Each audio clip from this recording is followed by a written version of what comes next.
Hello, gentlemen. This is part two of the MB Benz Ford engine build.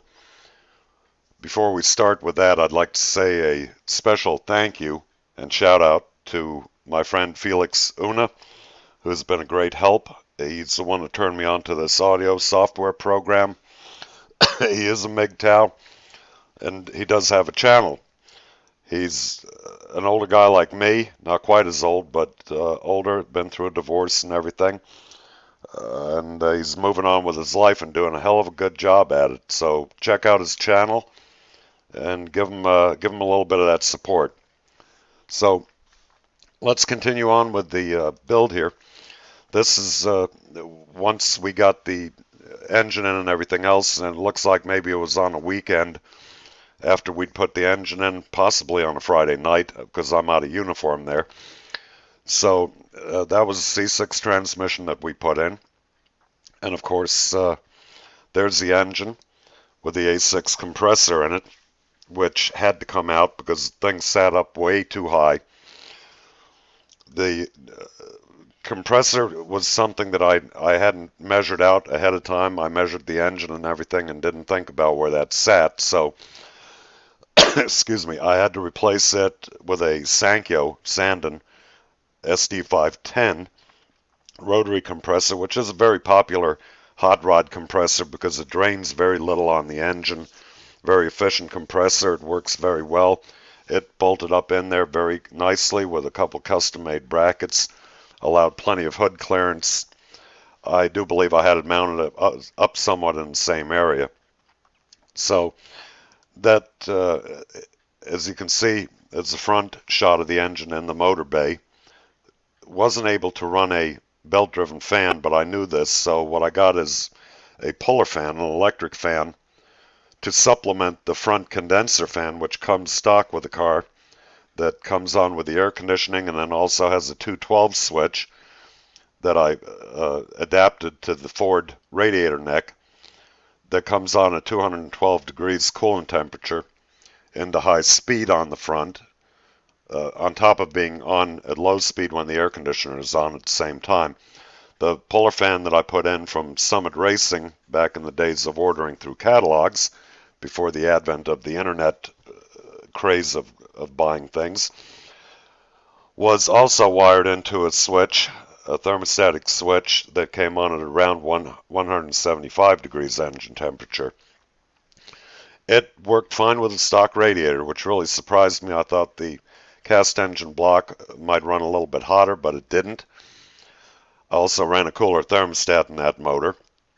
And let me also remember here that I forgot to mention during the motor portion of the part one, this is for the gearheads primarily, that I did run a Melling high volume oil pump in the engine, along with a true roller timing chain with timable crank gear. So you had 0 straight up, 2 degrees advanced, 2 degrees retarded on the gear, which were the options on a true roller.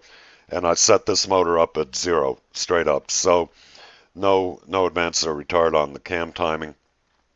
And that I just wanted to mention in passing here for anybody that's doing any type of build. I would go on to the exhaust system, which I had custom made, which was a dual exhaust. I didn't want to bleed into the stock Mercedes exhaust system because I wanted to run a crossover tube, which aids in the Ford engines scavenging the pulses out of the exhaust system. So we ran that with the high flow mufflers, and if you look up above the mufflers there, you'll see that shiny new piece, that round piece, which originally was a rubber flex disc on the Mercedes. Of course, the Ford drive shaft wouldn't hook up to that type of setup. The bolt pattern was wrong, so that's where I took to the machine shop at the airport to have the machinist fabricate that out of a chunk of steel, billet steel, or I forget what it was, but it was done by him. Of course, a custom drive shaft made to length by a shop that I used to use for all my racing needs, doing drive shafts and what have you. They've always done a good job. So here's the front where the engine's mounted with a crossover, what have you. The only problem I ran into was the idler arm positioning with the starter, which was another thing that really kind of popped up during the installation. I didn't foresee that. Again, doing these measurements, you take a motor and you measure everything up top and at the widest point and how low it's going to sit, but starter just barely interfered with the idler arm on the steering. So the idler arm bracket that it was actually welded onto the unibody had to be cut off, shortened by, I believe it was about 3/4 of an inch, maybe an inch taken out of it. So basically the car turned a little bit further to one direction than the other, but not enough to be noticeable at all. It didn't affect alignment, what have you. We put it up in the same plane as it was to begin with. So a little other thing. There's the high flow catalytic converters. These came down from the log pipe. We had to make a log pipe. Well, I keep saying we. I had to make a log pipe. It was the only thing that I could get to fit in there as far as manifolds go to shoot off in the right direction. These later on started to crack a lot, and I had to re-weld them over and over again. That was a little bit of a pain in the nuts, but I could have had custom headers made. Unfortunately, the car didn't last long enough to go that direction, but this was an emissions legal car. It passed all Florida emission standards and EPA standards. When we did the tailpipe check, or we had to go in once a year to go get tailpipes checked out to get a pass or what have you. So the car was emission legal. And of course, what happened in the end here was it got rear-ended one time. And this would be the first time it got rear-ended. I had it pulled out, took it to the body shop, and they stretched it out and what have you. The crumpled zones did what they should have done. Nobody was injured in the car, and we had it fixed up, repainted, and so on and so forth. And then roughly 5-6 months later, well, it got hit again. It got rear-ended again. This time I was driving it. It was an SUV that hit the back of it. Roads were wet, rainy.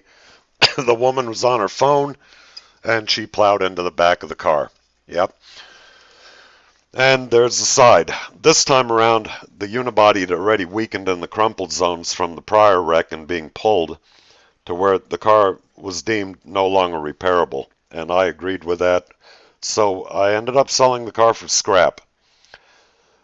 The car, as far as I know, later on got bought by somebody else, and they quarter sectioned the car, maybe half sectioned the car, got it running again. I saw it someplace. The guy was talking real loud and proud about how his buddy built it and this and that, and I just kind of shook my head and walked on. So the car was never really meant to be sold again at this point, but I'd had my fun with it. And that puts this one to bed. So the next time around, we're going to go into Starship 2, which is the 66 Dodge Dart. That build might be a little bit more technical and interesting to the gearheads and maybe even the people that want to get involved in it a little bit. If you have any questions, hit me up in the comments section. I don't mind answering technical questions if I know the answer and I'm sure of it. So that'll do it for the bends. All right, gentlemen, you guys have a good time and fun doing whatever you're going to be doing. Bye-bye.